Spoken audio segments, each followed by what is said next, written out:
ओम गंगा जमुने गोदावरी सरस्वती नर्मदे सिंधु कावेरी जलेसन्निधिं कुरु गंगा गंगा गंगा गंगा नूतन पैदल पंడి కళ్యాణి రాజమానాన్ని కూడా వాడాలి. నర్మదా పుష్కరాలు జరుగుతున్నాయి, నర్మదా నీళ్ళు వస్తాయి. అందరికి కూడా మన యొక్క కోనేట్లో నీళ్ళు నుంచి అందరికి కూడా నర్మదా పుష్కర స్నానం చేయిస్తాయి 3 రోజులు.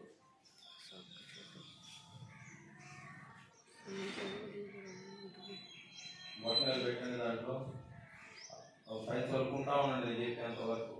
అపవిత్ర సర్వాసంగతో లక్ష్మీ పుండరీకాక్ష సర్వాంతర శిక్షి పుండరీకాక్ష పుండరీకాక్ష పుండరీకాక్ష పుండరీకాక్షాయ నమో నమః.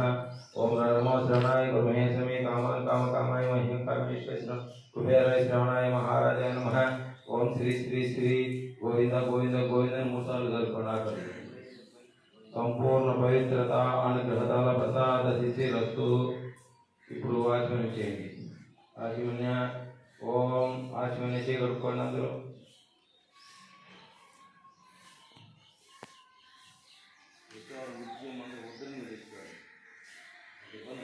ఓం కేశవాయ స్వాహ. ఏమంటున్నా చేసా ఇప్పుడు కూడా పెట్టుకోలేదు, ఏం వస్తున్నావు? ఓం నారాయణాయ స్వాహ మళ్ళీ 2సార్లు తాగండి. ఓం మాధవాయ స్వాహ మళ్ళీ 3సార్లు తాగండి. ఓం గోవిందాయ నమః 2 చేతులు చుట్టుకోండి. అందరూ కూడా గోవిందాయ నమః విష్ణువే నమః మధుసూదనాయ నమః త్రిపురాయ నమః వామనాయ నమః శ్రీధరాయ నమః ఋషికేశాయ నమః పద్మనాభాయ నమః దామోదరాయ నమః సంకర్షణాయ నమః వాసుదేవాయ నమః ప్రద్యుమ్నాయ నమః పురుషోత్తమాయ నమః అదోక్షాయ నమః నరసింహాయ నమః శ్రీజనార్దన ఉపేంద్ర హరే శ్రీకృష్ణాయ నమః శ్రీకృష్ణవర బ్రహ్మస్వరూపిణే నమః. హరి ఓం తిష్టంతు భూద్విచాశేతే భూంపర్కః ఏతేషు మరోదేన బ్రహ్మకర్మ సమారభే. అందరూ కూర్చొని పట్టుకుని వదిలేసేయండి. చెప్పినంతే ముక్కు పట్టుకోండి. గాలి పెట్టుకుని జలసభావం సత్యం తత్వరేణ్యం వర్గో దేవక్షేమే దేవానః ప్రచోదయాత్ మాపో జ్యోతిరసో మృతం బ్రహ్మ భూర్భువస్వరం. శ్రీ గోవింద గోవింద గోవింద 3 సార్లు అనుకుని ముక్కు వదిలేయండి. ఓపాత్ సమస్తోష్య ద్వారా శ్రీ పరమేశ్వర ఉద్దేశ్య శ్రీ పరమేశ్వర విద్యార్థం శుభేశ్వరమూర్తి శ్రీ మహావిద్వారగ్ని వర్తమాన సిద్ధ బ్రాహ్మణ అతిథి వరార్థే వేదవరాకల్పే సోమంతరే జంబూదీపే భట్టవర్ష భట్టకండే మేరోహ దక్షిణ దిగ్భాగే శ్రీశైలాగ్నే ప్రదేశే కృష్ణా కావేర్యోహ మధ్యప్రదేశే హరిహర సన్నిధో శ్రీ శ్రీ శ్రీ దక్షిణకాశీ దుర్గాభవాని రామలింగేశ్వరిదో वरुणसीघट मध्ये आनंद स्वरूपे काशी महाक्षेत्रे विश्वेश्वर भुवनेश्वराक्षी महासनिधौ श्री श्री दुर्गा रामलिंगेश्वर नदौ श्री श्री श्री मात्रादि पित्रादि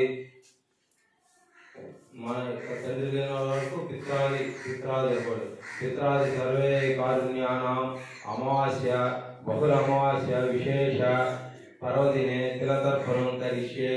అమ్మలినోళ్ళు మాత్రాది కారుణ్యం అనుకోండి. తిలతర్పణం కరిష్యే. అందరూ కూడా గింజాన్ని ఎడమవైపు తిప్పుకోండి.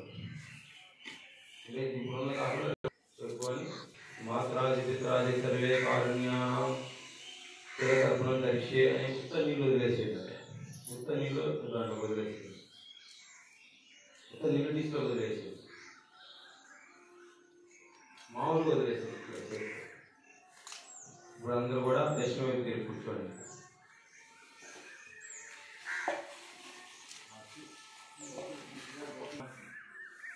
మహర్షి పితృదేవతను తిలతర్పణం కరిష్యే. అంటే కూడా ఆ యొక్క భూమిని చేతిలోకి తీసుకోండి. ఎక్కువ చేతిలోకి తీసుకోండి. అన్ని తీసుకుంటే మంచిదే, మనం తీసుకోలేదు కదా, దాంట్లో పోతా ఉంటుంది ఎక్కువ నీళ్ళు పెట్టుకోవాలి. ఇక మొత్తం కూడా మన యొక్క విధానం అంతా కూడా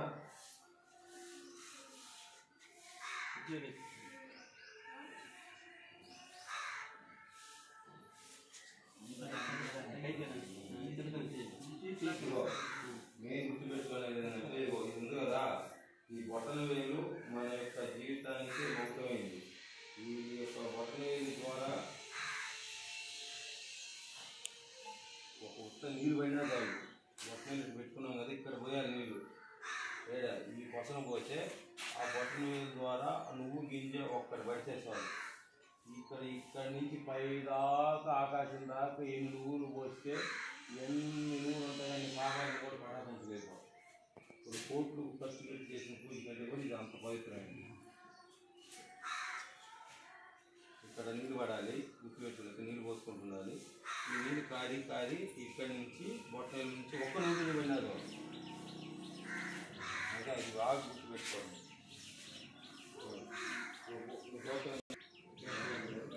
ఏ గోత్రం ఆ గోత్రం అనుకొని మీ యొక్క తండ్రి పేరు చెప్పుకొని ఇంకా నువ్వు తీసుకున్నారా నువ్వు తీసుకొని పాలన గోత్రం శ్రీలక్ష్మి గోత్రం సుబ్బయ్య ఉన్నారు అయిపోయిందా. తర్వాత తండ్రి లేనోళ్ళు వదిలేసారా కాస్త కూడా లేదు కదా. తర్వాత ఉన్నాడు నువ్వు వాయికో, తాత ఉన్నాడు కదా నువ్వు వాయికో, తాత లేనోళ్ళు. తర్వాత వసురూపం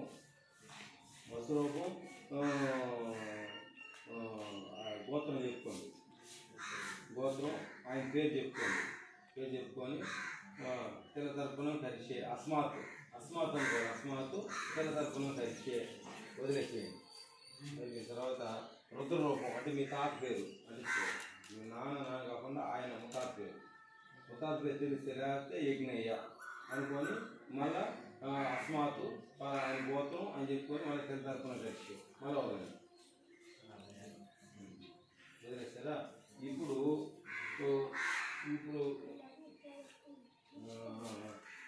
అయిపోయిందా. తర్వాత మిగతా వాళ్ళందరూ ఆగిపోండి, మీరందరూ ఆగిపోండి. ఎవరైతే అమ్మ లేని వాళ్ళు ఉంటారో ఆమె పేరు చెప్పుకొని వదిలేయండి. స్నేహితులు ఉన్నారు వాళ్ళ పేరు చెప్పుకొని శివగోత్రం వదిలేయండి. లేకపోతే మీ తమ్ముళ్ళు అన్నలు ఉంటారు తరపున కలిసి అస్మాత్ తెల్ల తరపున కలిసి ఇదే వాళ్ళ పేరు చెప్పుకోవడం అస్మాత్ తెల్ల తరపున కలిసి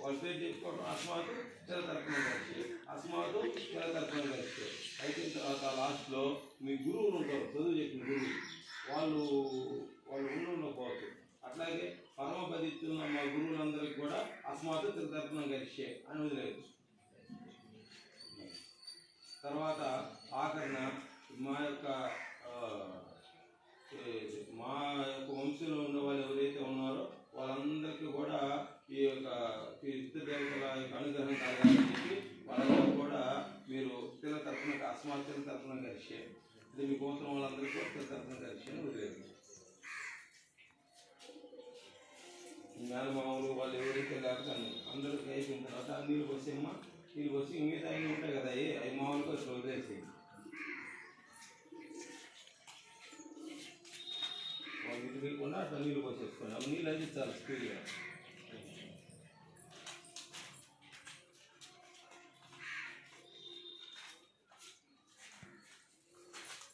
దాంట్లో నువ్వులు పోసుకుంటారు మురిపేసి దండలాగేసుకోండి మెడలో. ఆ రెండు పొసలు పట్టుకొని మీ గ్లాసులో నీళ్ళలో ఉంచండి.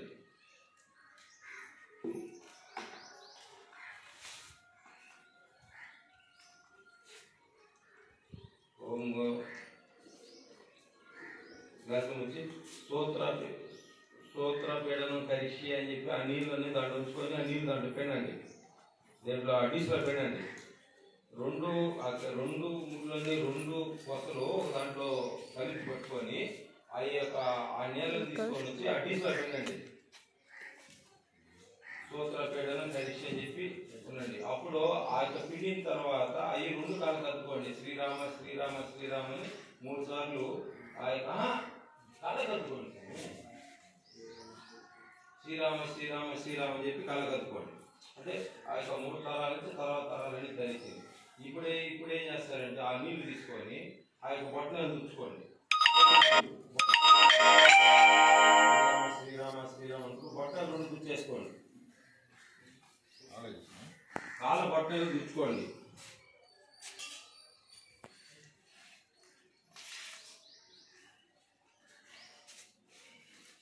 అయిపోయిన తర్వాత అందరూ మళ్ళా ఆచమనం చేయండి. ఆచమనం చేయాలి. ఆచమనం చేయగలుగుకోండి. తర్వాత ఓం కేశవాయ స్వాహ తాగండి. గోవిందాయ నమః వదిలేసేయండి. విష్ణు మత్స్వదన త్రిపురామ ఋషికేశ్ పద్మనాభ దామోదర సంకృష్ణ వాసుదేవ ప్రజన పురుషోత్తమ దక్షిణార్థ జనార్దన ఉపేంద్ర హరే శ్రీకృష్ణాయ నమః. శ్రీకృష్ణ బ్రహ్మస్వరూపిణే నమః. హరి ఓం. శ్రీ శ్రీ శ్రీ శ్రీ పితృదేవత సంపూర్ణ అనుగత ప్రసాద ద్వారా శ్రీ శ్రీ దిన వంశాభివృద్ధి రస్తు. సకల దేవతానుగత ప్రసాద ద్వారా పితృదేవత రుణ విమోచన అనుగత ప్రసాదిత్యర్థం పితృదేవతల అనుగ్రహతాల ప్రసాద సిద్ధి రస్తు. అందరూ అట్లా పైకి వేయండి.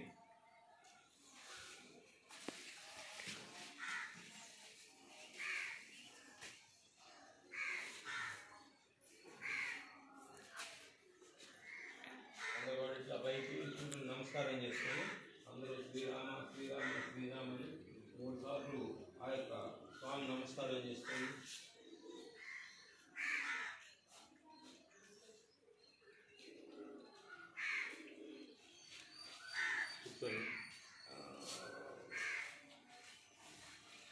మన దక్షిణ భారతదేశం అంతా కూడా ఈ రథాచల పర్వతం అంచివేయబట్టి ఆయన మళ్ళీ తిరిగిపోకుండా ఇక్కడ ఉండబట్టి ఈ రకంగా మనం కూడా సూర్యుని చూడగలుగుతారు. సూర్యుడు మనకు లేడు, ఎందుకంటే ఆయన కొండపై పెరిగిపోయేది మేరు పర్వతం అంతా ఆయన హిమాలయాల్ని ఏదో పోటీ పెట్టుకొని ఈ పెరిగిపోయేటప్పటికి ఇదంతా మూసివేయబడింది. ఎవరి వల్ల కాకపోతే అగస్త్య మహాముని వల్ల అయింది.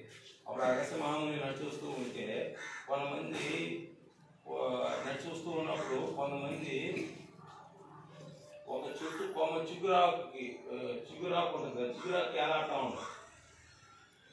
ఎలాడుతూ ఉంటే ఆ యొక్క కొమ్మని ఒక వెలుగు కొట్టేస్తూ ఉంటుంది. వెలుగు కొట్టేస్తూ ఉంటే అప్పుడు అడుగుతారు, అప్పుడు ఈ పోత ఇదేంటి చిగురాటికి తిరిగి వస్తారు పైన వెలుగు కొట్టేస్తుంది, కనిపిస్తే ఎన్నుతుంది, దాంట్లో పడిపోతారు. ఏం చేద్దాం, మా వంశంలో ఒకడు పుట్టాడు, వాడు ఏదో చాలా పెద్దవాడు అనుకున్నాము, వాడి వల్ల మాకు ఈ యొక్క అవస్థలు వచ్చినాయి అంటే వాడు ఎవరు అని అంటే వాళ్ళ పేరు చెప్తారు. వాడెవడో కదా ఈడే అగస్త్యుడే. అంటే ఆయన దేవతలకే శక్తినిచ్చినాడు అగస్త్య మహాముని. శివపార్వతుల కళ్యాణం జరుగుతుంటే ఆ యొక్క అందరూ కూడా పోయి ఆ యొక్క దాని మీద కూర్చున్నప్పుడు ఒక పక్కకు ఉరికిపోద్ది. అప్పుడు అగస్త్యుడు ఒక్కడ అవతల పోయి నిలబడితే మళ్ళీ సమం అయిపోతుంది, అంత బలం. సముద్రాన్ని అంతా తాగేసి మళ్ళా నీవిచ్చిన వాడు అంతటి మహానుభావుడు. అప్పుడు అగస్త్య మహాముని ఈ యొక్క విధానాన్ని మరలా అందరికీ వెలుగులోకి తీసుకొచ్చాడా మహాప్రభు అని చెప్పి వైష్ణవ వారు శ్రీరామచంద్రుడి చేత ఈ యొక్క విషయాన్ని చెప్పి చేయించడం అని మొదలుపెట్టి అప్పుడు అది శ్రీరామ రాజ్యం అయింది. ఎందుకంటే ఈ యొక్క పితృరుణం అనేది ఖచ్చితంగా మనం తీర్చుకోవాలి అనేది ఆయనే చేశాడు. ఎవరు? శ్రీరామచంద్రుడే చేశాడు. దశరథ మహారాజు పోయినప్పుడు ఆయన పంబా నది పరివార ప్రాంతంలో ఉన్నాడు. ఎవరా? శ్రీరామచంద్రుడు. ఇప్పుడు ఆయన అడవుల్లో అక్కడ తిరుగుతున్నప్పుడు ఇక్కడ వాళ్ళ నాన్న దశరథ మహారాజు చనిపోయాడు. అప్పుడు పితృతర్పణాలు ఆయన ఎక్కడ వదిలాడు? పంబా నది వదిలాడు. అందుకని పంబా నది పరివాహ ప్రాంతం అంత శ్రేష్టమైంది. ఈరోజు మన అయ్యప్ప కాడికి వెళ్ళే దగ్గర అదే ప్లేస్లో ఆయన అప్పుడు తిరుగుతున్నాడు. అందుకని అక్కడ ఆయన తర్పణాలు వదిలాడు. తర్పణాలు వదలాలని చెప్పాడు కాబట్టి వైష్ణవుడు అందరూ కూడా చెప్తూ వచ్చారు కాబట్టి అక్కడ తర్పణాలు వదిలి తర్వాత ఆయన తిరిగి సామ్రాజ్యంలోకి వచ్చిన తర్వాత ఈ యొక్క విధానాన్ని తీసుకొని వచ్చాడు. అందుకని ఈరోజు కూడా మనము ఆ యొక్క దేవతల యొక్క అనుగ్రహాన్ని పొందాలంటే ముందర మనం పితృదేవతల యొక్క అనుగ్రహాన్ని పొందాలి అనేది ముఖ్యమైన సిద్ధాంతం. ఒకవేళ మనం అక్కడ ఎంత పై స్థాయికి వెళ్ళినా మళ్ళీ రుణం తీరిపోతే తర్వాత వారి యొక్క అనుగ్రహంతో అన్ని రుణాలు వారే తీర్చేస్తారు. కార్తీక మాసం అన్ని కూడా వెళ్ళి పెట్టింది వీటి కోసమే కాబట్టి ఇది చేయడం అనేది ముఖ్యం. కనీసం మనం రోజు చేయమంటారు కదా 5 నిమిషాలు పని కరెక్ట్గా వస్తుంది. ఇంకా చాలా కథంగా ఉన్నాయి. అంత కృతంగా చేయాలి, అంత కృతంగా చేసి అంత సమయాన్ని కేటాయించబడలే. వాళ్ళు ఏది ఉత్త నీళ్ళు వదిలినా చాలని చెప్పాను చేస్తాం. మనం అంత కాకుండా ఇంతవరకు చేస్తాం. అందుకని మీరందరూ కూడా వచ్చే మాసం కూడా ఒకరికి నలుగురికి చెప్పడానికి ప్రయత్నం చేయండి. ఎందుకంటే ఒక పుణ్య కార్యక్రమం 10 మందికి ఒకరు ఆ నేర్చుకున్న గురువులు ఆ నేర్చుకున్న వాళ్ళు మనకి చెప్పట్టే కదా ఈరోజు ఏది వచ్చింది. వాళ్ళు మనకి ఎందుకులే మాట లేదంటే నీ పెద్దలు వదిలిపెడుతుందా కొట్టి గందరగోళం చేసి ఆమెను బయటికి పంపిస్తున్నాం. వాడు వెళ్ళలేదని గమ్ముకుంటాం లేదు కదా. అట్లాగే మనం కూడా వాళ్ళు వెళ్ళలేదనేది గమ్ముకోకుండా మనం కూడా చెప్పడం ప్రయత్నం చేస్తే ఈ యొక్క ప్రయత్నం సఫలీకృతం అవుతుంది. ఈ యొక్క పితృతర్పణ వదిలేదాకా ఏమి తీసుకోకూడదు. మనం ఈరోజు తీసుకుంటే కాఫీ టీలు మంచినీళ్ళు ఏమి అంతేంది ఉదయాన్నే పెట్టుకోలేదు, ఏం తాగకూడదు. ఈ రోజు అయిపోయిన తర్వాత ఇప్పుడు మనం తీసుకోవచ్చు. మధ్యాహ్నం ఖచ్చితంగా భోజనం చేయాలి. మధ్యాహ్నం భోజనం తప్పకుండా చేయాలి. సాయంకాలం ఏదైనా ఆహారం ఏదైనా పెద్దరాడి తీసుకోవచ్చు. మధ్యాహ్నం చేస్తున్న భోజనం అదంతా కూడా వారికి ఉపయోగపడుతుంది. ప్రతి ఒక్క ఇంటికి ఈరోజు వారి పెద్దలు వస్తారు. అది లెక్క. ప్రతి ఒక్క ఇంటికి వస్తారు. వాళ్ళు ఏ విప్పుతో గమ్ముకి వెళ్ళిపోతూ ఉంటారు. వాళ్ళు ఏం చేయరు. తర్వాత వాళ్ళు చేసే తర్వాత చేస్తారు. ప్రతిరోజు ప్రతి అమావాస్యకి ప్రతి ఇంటికి వాళ్ళ యొక్క పెద్దలు వస్తారు. వీళ్ళు వదిలేడా లేదా? వదిలితే తృప్తి చెంది మాత్రం వదలకపోతే వారి యొక్క బాధ వదలకపోతే వాళ్ళకి దాహం వేస్తూ ఉంటుంది. ఎక్కడ ఉన్నా సరే ఆ దేవత ఈరోజు మనం ఇచ్చిన నీళ్ళే వాళ్ళకి వేరే వాళ్ళు ఇస్తే అది కుదరదు. అందుకని మనం ఇచ్చిన నీళ్ళే వారి యొక్క దాహాన్ని తీరుస్తారు. ఈ వదిలిపెట్టిన నీళ్ళే వారికి పరిపూర్ణమైన ఆహారం. అందుకని అందరూ కూడా పైకి వేసి ఎన్ని తీసుకుపోయి అక్కడ రావి చెట్టు ఆపి చెట్టు తీసి ప్రదర్శన చేసుకొని వచ్చి దండం పెట్టుకొని అందరూ టిఫిన్ చేసేసి బయలుదేరుతాం. పైకి వేసేసి శ్రీరామ వచ్చి ఆ టిఫిన్ తీసి అక్కడ పెట్టేసి రేపు మళ్ళీ వచ్చే అమావాస్యకి అందరూ కలుగుతాం.